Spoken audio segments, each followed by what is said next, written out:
নমস্কার, কেমন আছেন সবাই? মিতার কিচেন অ্যান্ড লাইফস্টাইল ব্লগে আপনাদের সকলকে জানাই স্বাগত।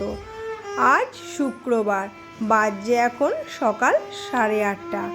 আর এই দেখুন, এখানে আমি বাসনপত্র নিয়ে পড়েছি, কারণ শিলাদি কাজে এসেছে, বাসন মাজা হয়ে গেছে, তাই বাসনগুলো একটু উল্টে রাখছি, নাহলে ভেতরে জল থাকবে। আর তারপরে শিলাদি বাসন মেজে ঘরদোর ঝাঁট দিচ্ছে। আর এই দেখুন, কালকে গৌতমদা এসেছিল, একটা কাঁঠাল দিয়ে গেছে। প্রত্যেক বছরই কাঁঠাল দেয়, জানেন। গৌতমদাদের গাছের কাঁঠালটা ভারী সুন্দর খেতে, কারণ খাজা কাঁঠাল তো, আর খাজা কাঁঠাল আমার বেশ ভালো লাগে। শুধু তাই নয়, কালকে একটা প্রাপ্তি নয়, দুটো প্রাপ্তি। আর ওই যে রকিরিও জ্যাকেদের যে ডাক্তার আছে, তার বউ রাখি দিয়ে এসেছিল। কালকে ডান্সের ক্লাস ছিল যেহেতু, তো করম চা নিয়ে এসছে, ওদের গাছের করম চা। দেখুন, আমি কিন্তু কোনোদিনও করম চা খাইনি। একটা মুখে দিতেই ভেবেছিলাম মিষ্টি, এমন টক, মানে বলার মতো নয়। তো দেখুন, এখানে ছেলে মেয়ে সকালে ঘুম থেকে উঠে পড়েছে, যেহেতু স্কুল ছুটি আছে, আর তো মাত্র 2 দিন, সোমবার থেকে আবার স্কুল চালু, তাই একটু দেরিতেই ঘুম থেকে উঠেছে। এই যে ছেলে মেয়ে দুজনেই উঠেছে, এবার ব্রাশ করছে। আর ছেলে আর মেয়ে জানলা দিয়ে কি দেখছে, রকিকেও দেখতে হবে। দেখুন, ও দেখছে।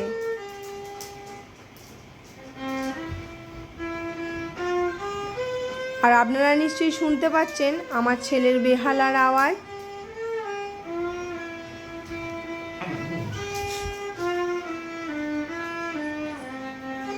তো দেখুন, রকি ঘোরাঘুরি করছে, এদিক ওদিক সেদিক করে। কি করবে বুঝতে পারছে না। জ্যাক আর রিওকে নিচের ঘরে আটকে রেখেছে, কারণ শিলাদি কাজে এসেছে তো, নাহলে পাড়াপাড়ি করবে চারদিকটা, ওই জন্যে। আর এই দেখুন, আমি একটু বসেছিলাম সোফার মধ্যে, রকিও এসে আমার কোলের মধ্যে শুয়ে পড়েছে। এবার একটু চা খাবো তো, তাই ভাবলাম শিলাদির বোতলে একটু ঠান্ডা জল দিই, খুব গরম লাগে তো। আর এখানে দেখুন, মানি প্ল্যান্ট গাছটা কি সুন্দর। আজকে বাইরের ওয়েদারটা অতটা ভালো না, সকালবেলার দিকেই একটু গরম লাগছিল, কারণ মেঘলা ওয়েদার ছিল। এখন আবার দেখুন একটু রোদ্দুর।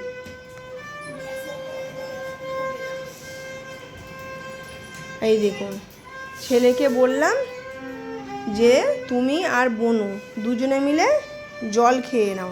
ওরা জল খেয়ে নিল। আর ছেলেকে মেয়েকে এবার দুধ দেব। এই জন্য দুধটা দেখাচ্ছে বরফ হয়ে গেছে। এই দেখুন, সেই অবস্থাতেই জাল দিলাম, বয়েলে দিয়ে দিলাম, তাড়াতাড়ি হয়ে যাবে। দেখুন, ছেলেকে মেয়েকে দুধ আর ব্রেড দিয়ে দিয়েছি, আর শিলাদিকেও চা আর ব্রেড দিয়েছি। রকি এখানে ঘোরাঘুরি করছে। তবে আমি যেহেতু দুধ চা খাই না, আমি একটু লিকার চা আর 2 বিস্কিট নিয়েছি। আর এই দেখুন, আমার ছেলে কাঁচা মাটি দিয়ে কী যেন একটা বানিয়েছে। ওই যে আগের দিন ধীরাজদার ওখানে দেখতে গিয়েছিলাম না, তো গাছ কাটা এই যে মানুষটা দাঁড়িয়ে আছে, বেশ ভালোই বানিয়েছে বলুন, ছোট হাতে। তো এরপরে যাব 1 কাপ চায়ের সাথে ছেলের বেহালার রেওয়াজ করতে বসেছে। প্র্যাকটিস তো হয় না, তাই আজকে একটু বসেছে করার জন্য।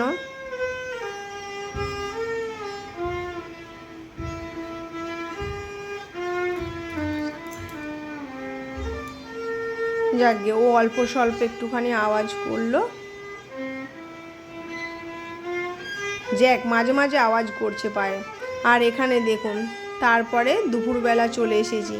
আজকে আমি আর আমার হাজবেন্ড জল ঢালা ভাত খাবো, তাই বিশেষ কিছু রান্না করিনি। একটুখানি আলু পেঁয়াজের বড়া করে নিয়েছি, আর ওদের জন্য একটু পটল ভাজা, ডিমের ঝোল, আম তো আছে, এই যে আমাদের জল ঢালা ভাত। আর ওদেরও গরম ভাত আছে, তার সাথে আলু সিদ্ধ আর একটু কুমড়ো পটল সিদ্ধ। আর আজকে আমার ছেলে রকিকে খাইয়ে দিচ্ছে। অন্যদিন আমি খাইয়ে দিই, কিন্তু আমি বললাম বাবা দেখো তো পারো কিনা রকিকে খাওয়াতে। তাই দেখুন, জামা পর্যন্ত গায়ে দেয়নি, খালি গায়ে স্নান করে এসেই মাথাও আঁচড়ায়নি। রকিকে খাওয়াচ্ছে। রকি ভাবছে আজকে দাদা খাইয়ে দিচ্ছে, কি মজা। দেখুন আনন্দ করে খাচ্ছে, আবার দেখছে মা কি করছে। যাকগে, একটা কাজ কমে গেল আমার। ছেলে যেদিন বাড়িতে থাকবে বলবো বাবা একটু খাইয়ে দিবি। তারপরে দেখুন আজকে বাড়িতে একজন গেস্ট এসেছিল। কে সেটা আপনারা হয়তো বুঝতে পারবেন। ওই যে আমার ছেলের শুটিং ছিল, ওখানে একসাথে ওরা পারফর্ম করেছে। এই দেখুন তার থালাটা একটুখানি সাজিয়ে নিলাম। বেশি কিছু রান্না করিনি, আমাদের জন্য তো ওটাই করেছিলাম। আর যেহেতু বাড়িতে কেউ গেস্ট এলে তাকে তো আর শুধু ভাত দেওয়া যায় না, তাই আবার একটু রান্না করলাম, সব রকম সবজি দিয়ে তরকারি। আর রাত্রের জন্য সয়াবিনের ঝোল করে রেখেছিলাম, পটল তো ভেজেইছি, সাথে মাছের ঝাল আর একটু সালাড। বন্ধুরা, আপনারা যে যেখান থেকে নিয়ে আমার ভিডিওটা দেখে থাকুন না কেন, যদি কোনো অংশ ভালো লেগে থাকে অবশ্যই আমাকে কমেন্ট করে জানাবেন আর একটা লাইক দিয়ে দেবেন। আমি জানি দিদিরা আপনাদের অত সময় নেই, কিন্তু চেষ্টা করবেন প্লিজ ফুল ওয়াচ করার। আর এই দেখুন ওই যে এসেছিল পান্ডেদা, শিউলি ফুলের চারা নিয়ে এসেছে। ভাবলো মিষ্টি বা যাই কিছু নিয়ে আসুক না কেন, সে তো অল্প সময়ের জন্য, সেটা তো খাওয়া হয়েই যায়। তাই ভাবলো গাছ দিই, সম্পর্কটাকেও অনেক বেশি পোক্ত করি। শিউলি গাছ নিয়ে এসেছে, আমরা সবাই মিলে এখানে বসালাম। পান্ডেদা নিজেই গর্ত খুঁড়ে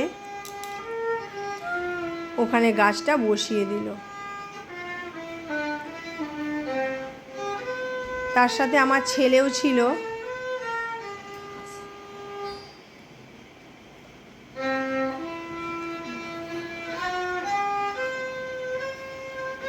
ওপরে একটা শিউলি ফুলের গাছ আছে, ছোট ফুল ফোটে মাঝের মধ্যে। তবে দেখুন এটা যদি বড় হয়, নিচে যেহেতু মাটিতে লাগানো হচ্ছে, ভালোই হবে। গাছ লাগাও, প্রাণ বাঁচাও।